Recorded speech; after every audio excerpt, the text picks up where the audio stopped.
Hello everyone, welcome to Competitive Knowledge Bank. Like our videos, please like, share and subscribe to our channel.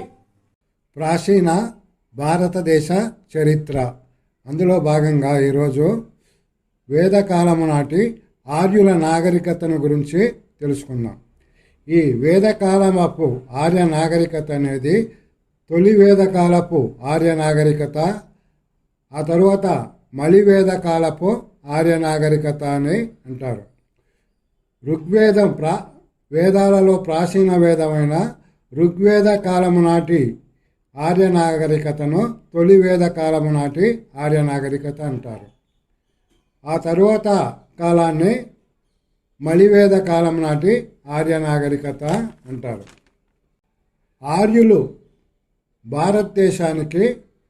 భారతదేశంలో అనేక ప్రాంతాల్లో వీరు సింధు నది ఆ పరిసర ప్రాంతాల్లోనూ, గంగా నది పరివాహ ప్రాంతాల్లోనూ వీళ్ళు నివసించారు. వీళ్ళు ప్రధానంగా ఆర్యులు పశుపోషకులు. వాళ్ళు ప్రధానమైన పని పశువుల పెంపకం. ముఖ్యంగా వీళ్ళు మధ్య ఆసియాలో ఐరోపా ప్రాంతంలో ఉండే గడ్డి భూములు అనేవి ఎండిపోవడం వలన వీళ్ళు అక్కడి నుంచి పశువులతో వీళ్ళు భారతదేశం వచ్చి ఇక్కడ గంగా నది ఆ పరివాహ ప్రాంతాల్లో నివాసం ఏర్పాటు చేసుకున్నారు. ఆర్యులు భారతీయులని కొంతమంది చరిత్రకారులు, వాళ్ళు మధ్య ఆసియా నుంచి వచ్చారని మరికొంతమంది చరిత్రకారులు, ఇట్లా భిన్నమైన వాదనలు ఉన్నాయి. ముఖ్యంగా ఎక్కువ మంది ఆర్యులు మధ్య ఆసియా నుంచి వచ్చిన వాళ్ళే అని భావిస్తారు. క్వశ్చన్ నెంబర్ 1, వేదకాలము అని దేనిని అంటారు? ఆన్సర్: క్రీస్తు పూర్వం 2000 నుండి 1000 సంవత్సరాల మధ్య గల కాలాన్ని వేదకాలం అని అంటారు.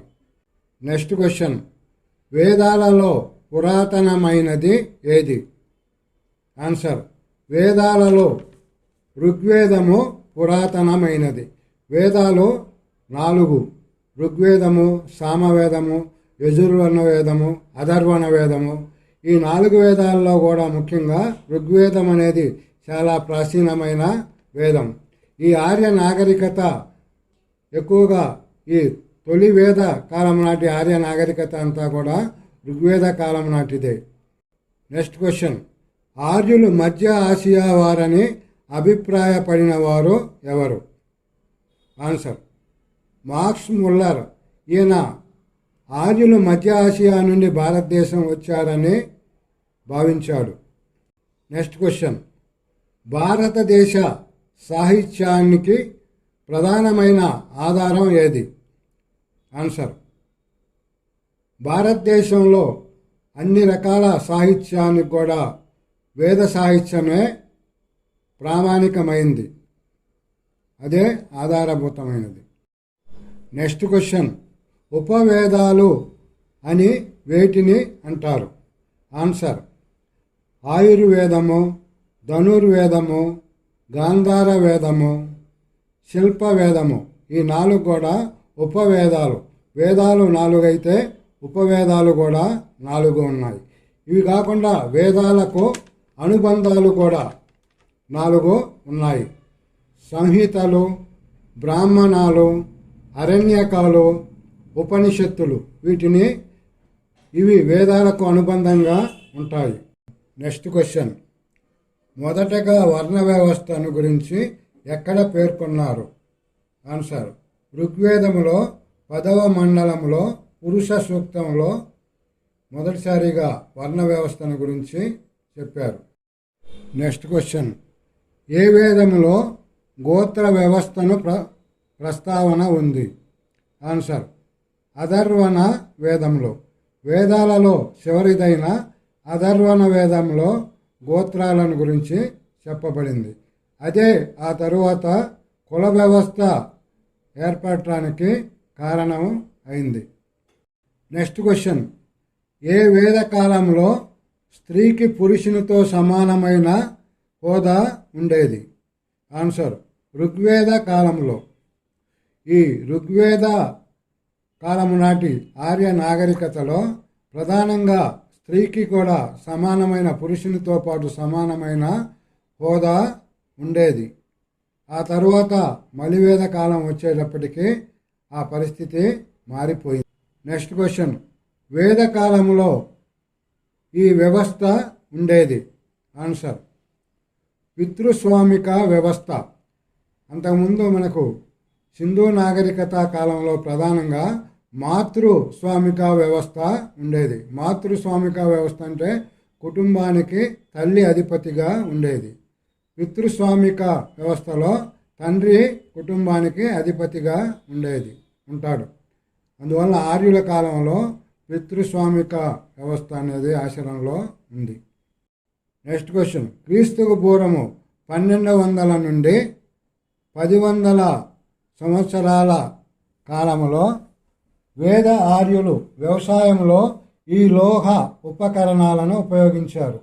ఆన్సర్ ఇనుప ఉపకరణాలు. ఆర్యులు ప్రధానంగా ఇనుమును ఉపయోగించి అనేక వస్తువులు తయారు చేసుకున్నారు. అంతకుముందు సింధు నాగరికత కాలంలో ఇనుము తెలియదన్నమాట. ఆర్యుల కాలంలో ఇనుమును ఉపయోగించి వస్తువులను గొడ్డలి కానీ ఇంకా వ్యవసాయ వస్తువులు, ముఖ్యంగా కొయ్య నాగలికి ఇనుప కర్రు అమర్చడం వల్ల వ్యవసాయంలో చాలా అభివృద్ధి అనేది వచ్చింది. నెక్స్ట్ క్వశ్చన్, పట్టణాలు రాజ్యాలు వేదకాలంలో ఎప్పుడు ఏర్పడ్డాయి? ఆన్సర్ వేదకాలంలోని 2వ భాగంలో ఏర్పడ్డాయి. ముఖ్యంగా ఆర్యుల తొలి వేద కాలంలో చిన్న చిన్న తెగల రాజ్యాలు మాత్రమే ఉండేవి. ఆ కాలంలో ప్రధానంగా ఆర్యులు గ్రామీణ వ్యవస్థగా ఉండేవాళ్ళు. మలివేద కాలం వచ్చేటప్పటికి ఆర్యులు పెద్ద రాజ్యాలు ఏర్పడ్డాయి. కురు రాజ్యం లాంటి పెద్ద రాజ్యాలు ఏర్పడ్డాయి. అప్పుడే పట్టణాలు కూడా ఏర్పడ్డాయి. నెక్స్ట్ క్వశ్చన్, ఇండో ఆర్యన్లో దీనిలో ఒక శాఖ. ఆన్సర్ ఇండో ఇరానియనులు. ఇండో ఇరానియనుల్లో ఒక శాఖ, ఒక భాగంగా ఉండేవాళ్ళు. నెక్స్ట్ క్వశ్చన్, ఆండ్రో నోవా సంస్కృతి ఉత్తర ఆఫ్ఘనిస్తాన్లో ఎక్కడ ఉంది? ఆన్సర్ బాక్టియా మార్జియానా ప్రాంతాలలో ఈ సంస్కృతి, ఇండోనోవా సంస్కృతి అనేది ఉత్తర ఆఫ్ఘనిస్తాన్ ప్రాంతంలో ఉన్న ఈ సంస్కృతి విస్తరించి ఉంది. నెక్స్ట్ క్వశ్చన్, 10 మంది రాజుల యుద్ధం జరిగిన ప్రాంతం ఏది?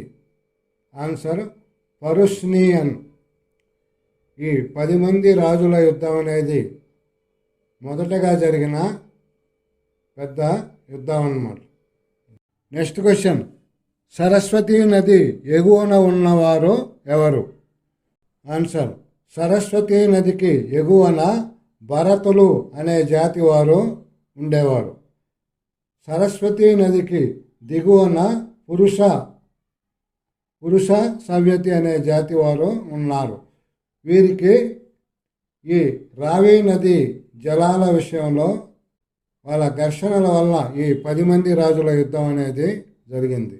నెక్స్ట్ క్వశ్చన్, ఇనుప గొడ్డలి నాగలి ఎప్పుడు వాడుకలోకి వచ్చింది? ఆన్సర్ క్రీస్తుకు పూర్వం 1000 సంవత్సరాల తర్వాత ఆ ప్రాంతంలో ఆర్యులు ఇనుము కనుగొనడం వల్ల ఇనుప గొడ్డలి కానీ, అలాగే కొయ్య నాగలికి ఇనుప కర్రు అమర్చడం, ఇవి వాడుకలోకి వచ్చాయి. నెక్స్ట్ క్వశ్చన్, వేద ఆర్యులు ఎక్కడ విస్తరించారు? ఆన్సర్ ఆర్యులు గంగా, యమున, దోబ్ పశ్చిమ ప్రాంతంలో ఎక్కువగా వీళ్ళు విస్తరించి ఉన్నారు. నెక్స్ట్ క్వశ్చన్, వేదకాలపు వర్ణ వ్యవస్థ వర్ణాలు ఏవి? ఆన్సర్ వేదకాలంలో ప్రధానంగా 4 వర్ణాలు ఉన్నవి. అవి 1 బ్రాహ్మణులు, పూజారులు. వీళ్ళు మొదటి వర్గంగా ఉండేవారు. రెండవ వర్గం యోధులు, ప్రభువులు. వీళ్ళు రెండవ వర్గంగా ఉండేవాళ్ళు. ఆ తర్వాత వీళ్ళే క్షత్రియులయ్యారు. ఆ తర్వాత 3 రైతులు, వ్యాపారులు. ఈ వ్యవసాయము లాంటి పనులు, వ్యాపారం చేసేవాళ్ళు, వాళ్ళు 3వ వర్ణంగా ఉన్నారు. ఇక 4వ వర్ణం బానిసలు, కూలీలు, చేతి వృత్తుల వాళ్ళు. వీళ్ళు 4వ వర్ణంగా అంటారు. మొదటి వేద రాజ్యం ఏది? వేదకాలం నాటి ఆర్యుల్లో మొదటగా ఏర్పడ్డ పెద్ద రాజ్యం కురు రాజ్యం. ఈ కురు రాజ్యం అనేది వేదకాలపు ఆర్యుల్లో ఏర్పడిన అతిపెద్ద రాజ్యం. ఆ తర్వాత అంతకుముందు అన్నీ కూడా చిన్న తెగలుగా ఉండేవి. నెక్స్ట్ క్వశ్చన్, కురు రాజ్య ప్రదాతలు ఎవరు?